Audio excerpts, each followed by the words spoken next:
নিশ্চয় আপনারা অবগত হয়েছেন, মাওলানা সাদ কান্দুলভিকে কেন্দ্র করে তাবলিগ জামাতের মধ্যে যে বিভাজন হয়েছে। কেন বিভাজন হলো? যেই সাদ কান্দুলভির বক্তব্য শোনার জন্য একসময় আলেমরা উদ্বুদ্ধ করে তাবলিগ জামাতের লোক পাঠাতেন, সে আলেমরা এখানে তার বিরুদ্ধে মুখ খুললেন। আলেমদের সার্থকতা কি এখানে? আলেমদের সার্থকতা এটাই যে আলেমরা হচ্ছে দ্বীনের হামেল, ইয়াহমিলু হাদাল ইলমা মিন কুল্লি খালফিন উদুল ইয়ানফুনা আনহু তাহরিফাল গালিন ওয়া ইনতিহালাল মুবতিলিন ওয়া তা'যীরাল জাহিলিন। যদি এই দুনিয়াতে কেউ কোরআন সুন্নাহর ভুল ব্যাখ্যা করে, ওলামায়ে কেরাম তা শুধরাই দেবে। কোন বাতিল পন্থীরা যদি এর অপব্যাখ্যা করে, অপব্যাখ্যাকে মোকাবেলা করবে। যদি কেউ এটাকে মিটিয়ে দিতে চায়, ওলামায়ে কেরাম তা জিন্দা করবে। চিৎকার দেখুন সুবহানাল্লাহ। মাওলানা সাদ কান্দুলভি যখন আহলুস সুন্নাহ ওয়াল জামাতের আকীদার বিরুদ্ধে কথাবার্তা বলেছে, কোরআন সুন্নাহর ভুল ব্যাখ্যা যাদের সামনে উপস্থাপন করেছে, গোটা দুনিয়ার মুহাক্কিক উলামারা তাকে ফিরে আসার আহ্বান জানিয়েছে। তিনি ফিরে আসেন নাই। তখন তাকে ফতোয়া বোর্ড থেকে ফতোয়া দেওয়া হয়েছে, হাটাজারি মাদ্রাসা থেকে ফতোয়া দেওয়া হয়েছে, জামিয়া রহমানিয়া মাদ্রাসা থেকে ফতোয়া দেওয়া হয়েছে। সবচেয়ে বড় কথা, দারুল উলুম দেওবন্দ থেকে তার বিরুদ্ধে ফতোয়া দেওয়া হয়েছে। তার কাছ থেকে ইলম গ্রহণ করা নিরাপদ নয়। তিনি বিভ্রান্ত হয়েছেন, তাকে যারা অনুসরণ করে তারাও বিভ্রান্ত। এই পুরস্কার ফতোয়া আসার পরে কোনো মুসলমানের উচিত হবে না যে ওই বিভ্রান্ত দলের কাতারে সামিল হওয়া। এমনকি ওলামায়ে হক্কানি এই কথাও বলেছেন, যখন হক্কানি ওলামাদের ঐক্যবদ্ধ ফতোয়া এসেছে তিনি ভুলের উপরে আছেন, এটা জানার পরেও যদি কোনো ব্যক্তি তাকে অনুসরণ করেন তাহলে তিনি জান্নাতের পথে পরিচালিত হবেন না, তিনি জাহান্নামীদের পথে পরিচালিত হবেন। আর ওরা যে হক থেকে বিচ্যুত তার তো অজস্র প্রমাণ আমাদের সাথে সামনে অভাব নাই। কথা বলেন না ভাই, ঠিক কিনা বলেন? মারামারি, কাটাকাটি, দাঙ্গা হাঙ্গামা যারা এগুলা করে তারা কি ইসলামের আদর্শ লোক হতে পারে?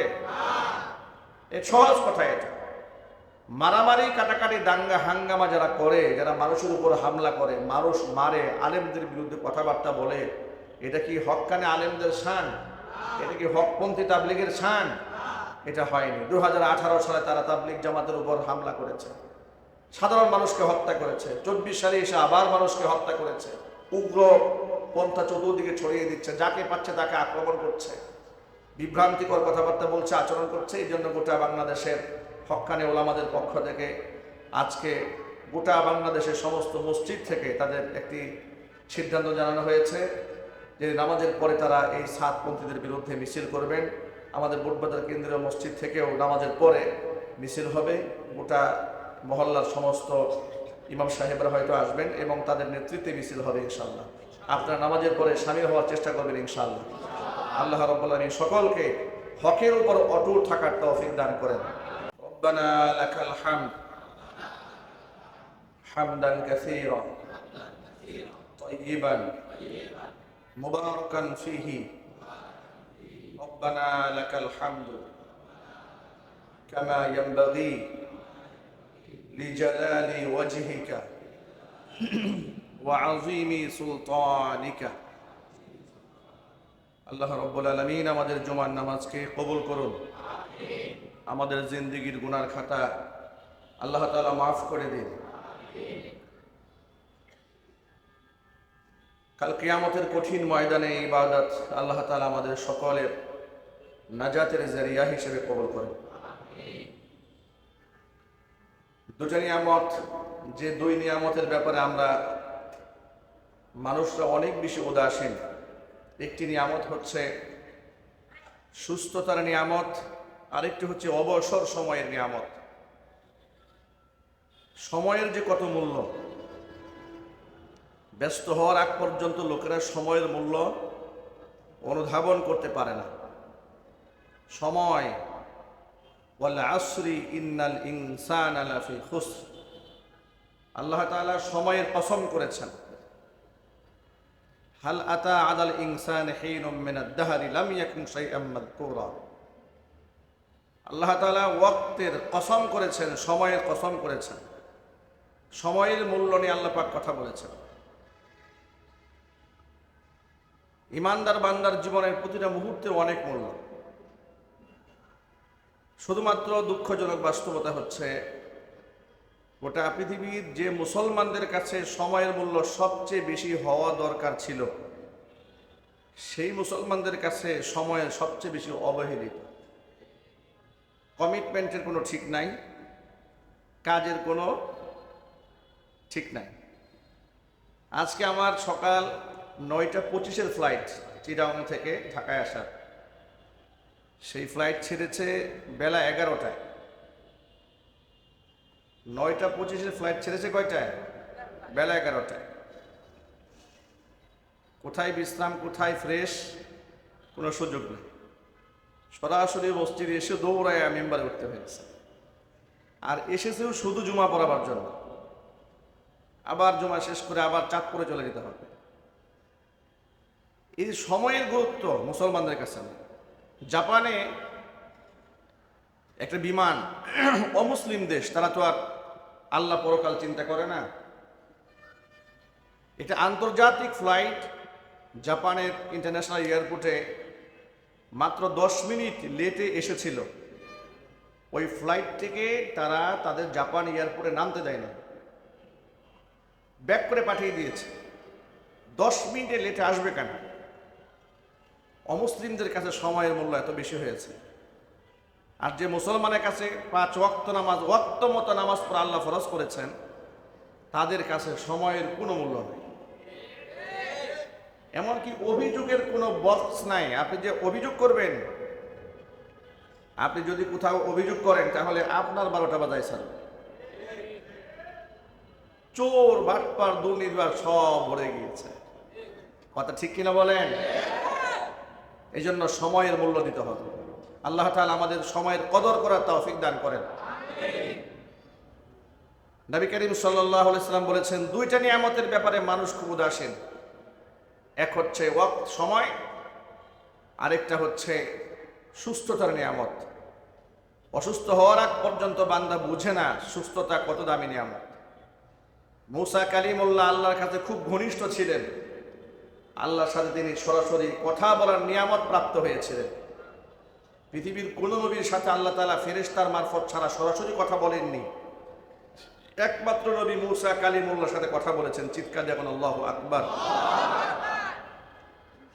আমাদের নবী মুহাম্মদ সাল্লাল্লাহু আলাইহি ওয়াসাল্লাম বলেছেন, আমি যদি আল্লাহর কাছে আবদার করতাম কথা বলার জন্য, আল্লাহ পাক নিশ্চয়ই আমার সাথে কথা বলতেন। কিন্তু এর দ্বারা আমার ভাইয়ের যে শ্রেষ্ঠত্ব আছে, বিশেষত্ব আছে, নবী মুসা কালিমুল্লাহর সাথে আল্লাহ কথা বলেছেন, তার উপাধি হচ্ছে কালিমুল্লাহ, আল্লাহর সাথে কথোপকথনকারী। এই উপাধিটা তার জন্য বিশেষভাবে থাকে না। এই জন্য আমি আল্লাহর কাছে এই আবদারটা করি না। আল্লাহু আকবার বলেন। নবী করিম সাল্লাল্লাহু আলাইহি ওয়াসাল্লাম বলেছেন, ওয়ালি সুলাইমান রিহা, আল্লাহ তাআলা সুলাইমান আলাইহিস সালাতু ওয়াস সালামের জন্য বাতাসকে নিয়ন্ত্রণ করে দিয়েছিলেন। এমন নিয়ন্ত্রণাধীন করেছিলেন, সুলাইমান আলাইহিস সালাতু ওয়াস সালাম যদি বলতেন বাতাস ডান দিকে চলে যাও, বাতাস ডানে চলে যেত। বাতাস তুমি বামে চলে যাও, বাতাস বাম দিকে বয়ে যেত।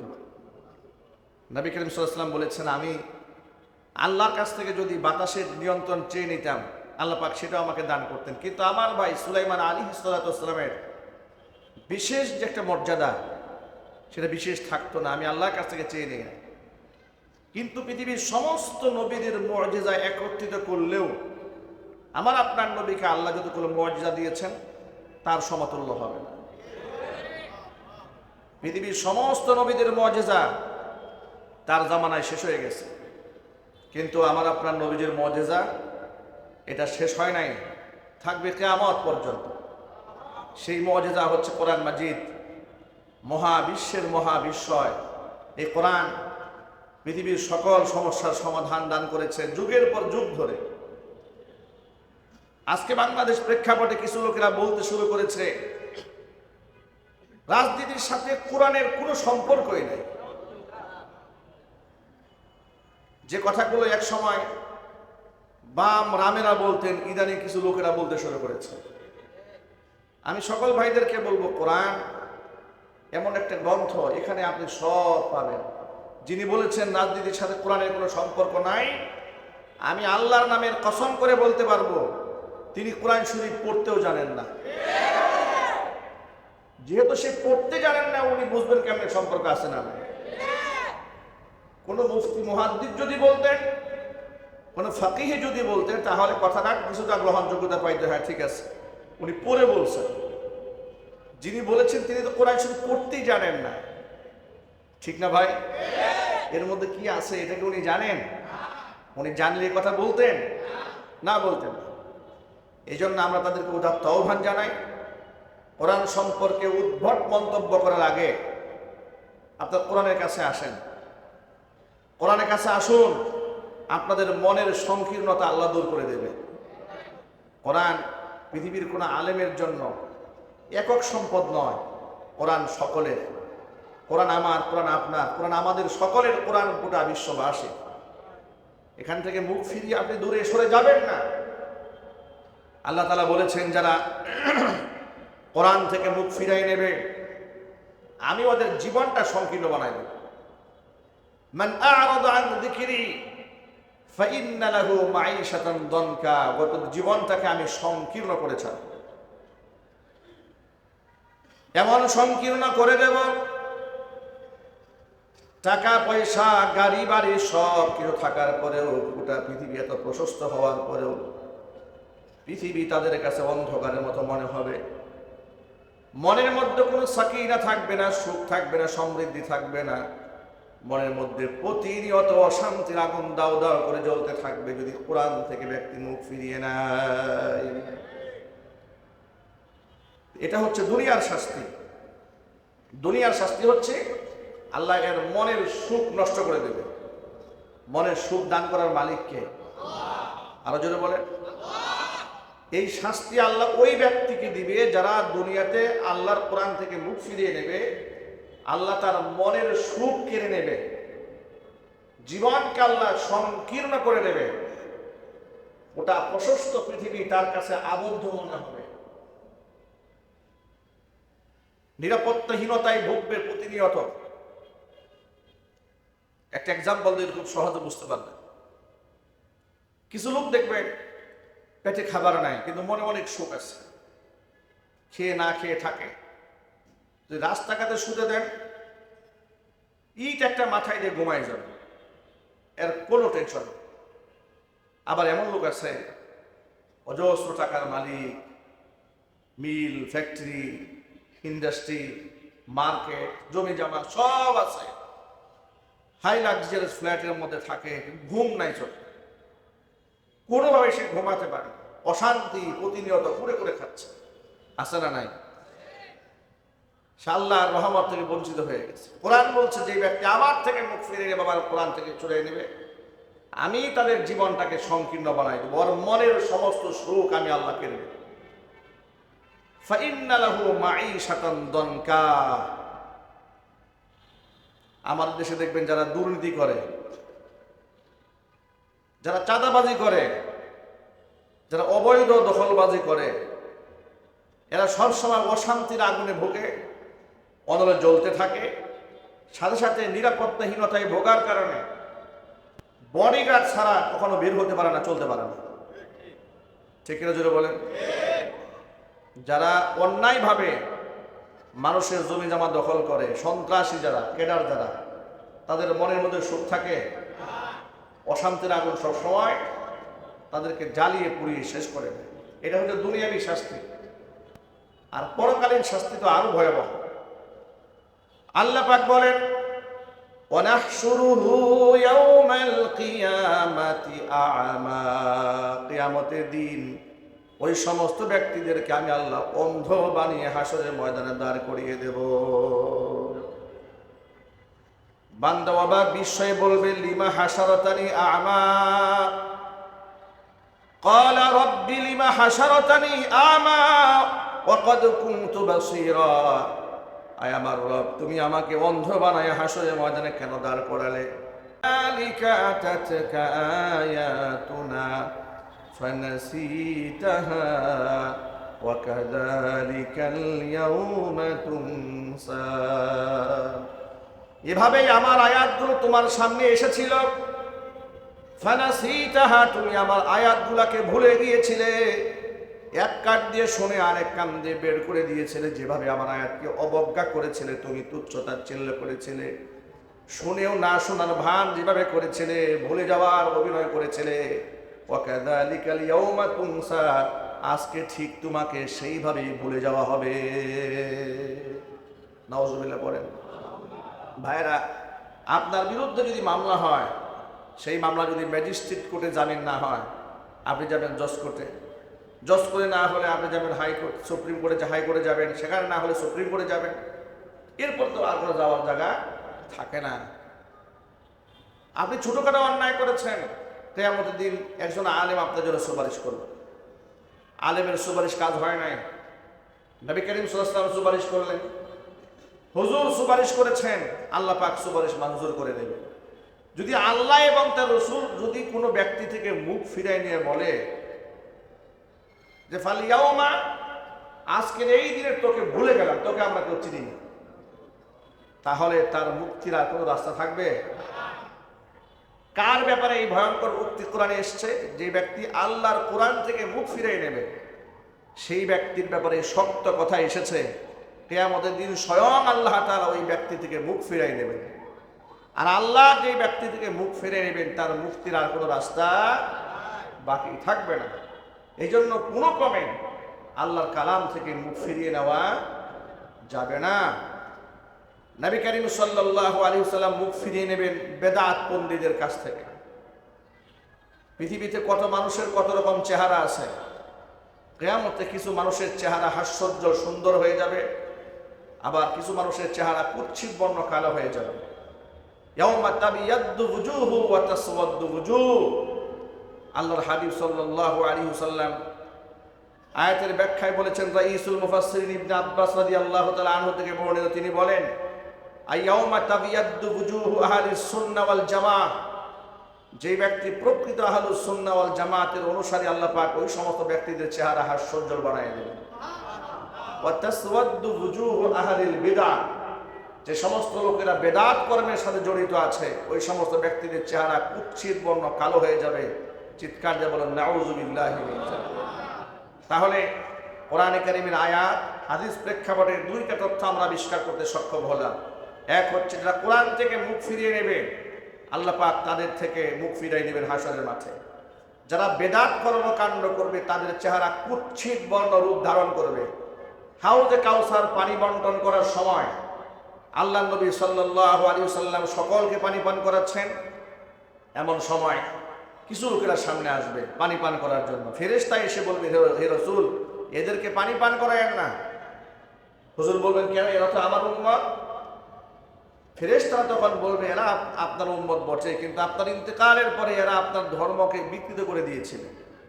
তখন আল্লাহ নবী এদের থেকে মুখ ফিরে নিয়ে বলবেন, সুহকান সুহকান লিমান গায়্যারা মিন বাদি। আমার ইন্তেকালের পরে আমার ধর্মের মধ্যে যারা বিকৃতি সাধন করেছিল, আমার চোখের সামনে থেকে দূর হয়ে যায়, আমার চোখের সামনে থেকে দূর হয়ে যায়। বেদাত পন্থীদের কাছ থেকে স্বয়ং আল্লাহর নবী মুখ ফিরিয়ে নেবেন, আর কোরআন থেকে যারা মুখ ফিরিয়ে নিয়েছিল, স্বয়ং আল্লাহ পাক তাদের থেকে মুখ ফিরিয়ে নেবেন। এই জন্য এই দুই ধরনের পাপাচার থেকে আল্লাহ তাআলা আমাদের বেঁচে থাকার তৌফিক দান করেন। জোর আওয়াজে বলেন আল্লাহুম্মা আমিন। কোরআনে কারীম থেকে মুখ ফিরিয়ে নেওয়া যাবে না। মুখ ফিরিয়ে নেওয়ার অর্থ হচ্ছে কোরআনে কারীম যা বলেছে সেটা মান্য না করা। মুখ ফিরিয়ে নেওয়ার অর্থ হচ্ছে আলেমদের কথাকে অমান্য করা। মুখ ফিরিয়ে নেওয়ার অর্থ হচ্ছে আলেমরা কোরআন সুন্নাহর যে ব্যাখ্যা করেন, সেই ব্যাখ্যা গ্রহণ না করে নিজের মন মতো কোরআন বোঝার চেষ্টা করা। কথা বলতে হবে, ঠিক কিনা বলেন? মনে রাখবেন, উলামায়ে হক্কানি, উলামায়ে রব্বানি, তারা কোরআন সুন্নাহর সঠিক ব্যাখ্যা আপনাদের সামনে তুলে ধরেন আপনাদের নাজাত এবং মুক্তির জন্য।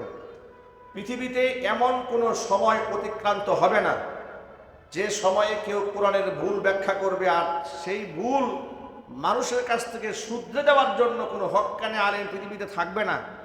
এমন কোনো সময় পৃথিবীতে হবে না। পৃথিবীর যে কোনো প্রান্তে কোরআন সুন্নাহর কেউ যদি ভুল ব্যাখ্যা করে, তার সঠিক ব্যাখ্যা দেওয়ার জন্য যুগে যুগে আল্লাহ তাআলা হক্কানি আলেম সৃষ্টি করে রাখবেন। জোরে বলেন সুবহানাল্লাহ। এই কথাটা আপনাদের সামনে উপস্থাপন করার আমার বড় একটা উদ্দেশ্য আছে। উদ্দেশ্য হচ্ছে এই, নিশ্চয় আপনারা অবগত হয়েছেন, মাওলানা সাদ কান্দুলভিকে কেন্দ্র করে তাবলিগ জামাতের মধ্যে যে বিভাজন হয়েছে। কেন বিভাজন হলো?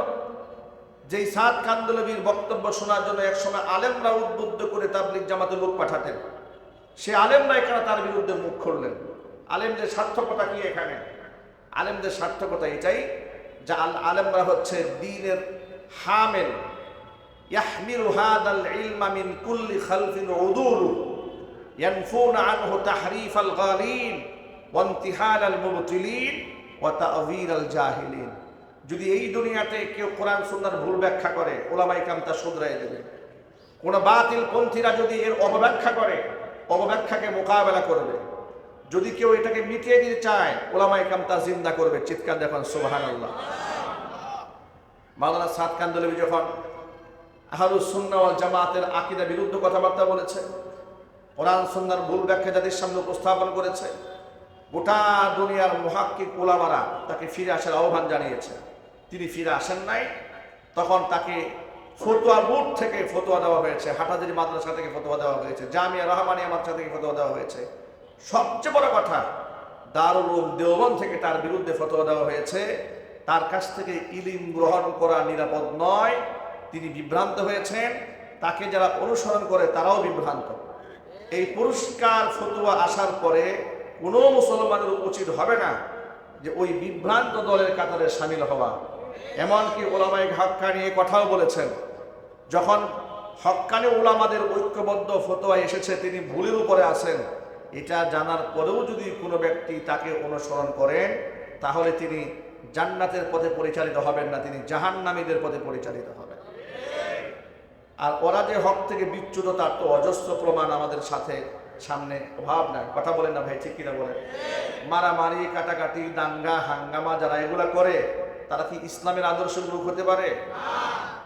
এ সহজ কথা। এটা মারামারি, কাটাকাটি, দাঙ্গা হাঙ্গামা যারা করে, যারা মানুষের উপর হামলা করে, মানুষ মারে, আলেমদের বিরুদ্ধে কথাবার্তা বলে, এটা কি হক্কানে আলেমদের শান? এটা কি হকপন্থী তাবলীগের শান? এটা হয়নি। 2018 সালে তারা তাবলীগ জামাতের উপর হামলা করেছে, সাধারণ মানুষকে হত্যা করেছে। 24 সালে এসে আবার মানুষকে হত্যা করেছে। উগ্র পন্থা চতুর্দিকে ছড়িয়ে দিচ্ছে, যাকে পাচ্ছে তাকে আক্রমণ করছে, বিভ্রান্তিকর কথাবার্তা বলছে, আচরণ করছে। এই জন্য গোটা বাংলাদেশের হক্কানি ওলামাদের পক্ষ থেকে আজকে গোটা বাংলাদেশের সমস্ত মসজিদ থেকে তাদের একটি সিদ্ধান্ত জানানো হয়েছে যে নামাজের পরে তারা এই সাতপন্থীদের বিরুদ্ধে মিছিল করবেন। আমাদের বুটবাজার কেন্দ্রীয় মসজিদ থেকেও নামাজের পরে মিছিল হবে। গোটা মহল্লার সমস্ত ইমাম সাহেবরা হয়তো আসবেন এবং তাদের নেতৃত্বে মিছিল হবে ইনশাআল্লাহ। আপনারা নামাজের পরে শামিল হওয়ার চেষ্টা করবেন ইনশাআল্লাহ। আল্লাহ রাব্বুল আলামিন সকলকে হকের উপর অটুট থাকার তৌফিক দান করেন। আর আমার জন্য খাস করে আপনারা দোয়া করবেন। শারীরিকভাবে প্রায় এক সপ্তাহ ধরে খুবই অসুস্থ, প্রচণ্ড জার্নি, প্রচণ্ড প্রোগ্রামের চাপের কারণে বিশ্রাম নেওয়ার মতো কোনো সুযোগ হচ্ছে না। কোনো মাহফিল তো আর ক্যান্সেল করা যাচ্ছে না। 1 বছর আগে 6 মাস আগে ডেট নেওয়া, ক্যান্সেল করলে পুরো এলাকা বদনাম হয়ে যায়। এই জন্য যেতে হচ্ছে চাপে পড়ে। দোয়া করবেন আল্লাহ রাব্বুল আলামিন যেন খুব দ্রুত শেফা দান করেন। সকলে বলেন আল্লাহুম্মা আমিন। আপনারা জেনে শুনে খুশি হবেন আলহামদুলিল্লাহ। সবাই বলেন আলহামদুলিল্লাহ। আমাদের মসজিদ কমিটি সিদ্ধান্ত নিয়েছে, মোতাওয়াল্লি পরিবার সিদ্ধান্ত নিয়েছে আমাদের মসজিদটা এসির আওতাভুক্ত করার জন্য। এত আস্তে আলহামদুলিল্লাহ বললেন। আগামী গরমের আগে যেন আমরা এসিটা করতে পারি। আমরা সম্মিলিত চেষ্টা করলে কি এটা সম্ভব না অসম্ভব? এসি হোক, এটা চান না আপনারা? মসজিদটা এসির আওতাভুক্ত হোক, এটাকে আপনারা চান? কারা কারা চান মন থেকে?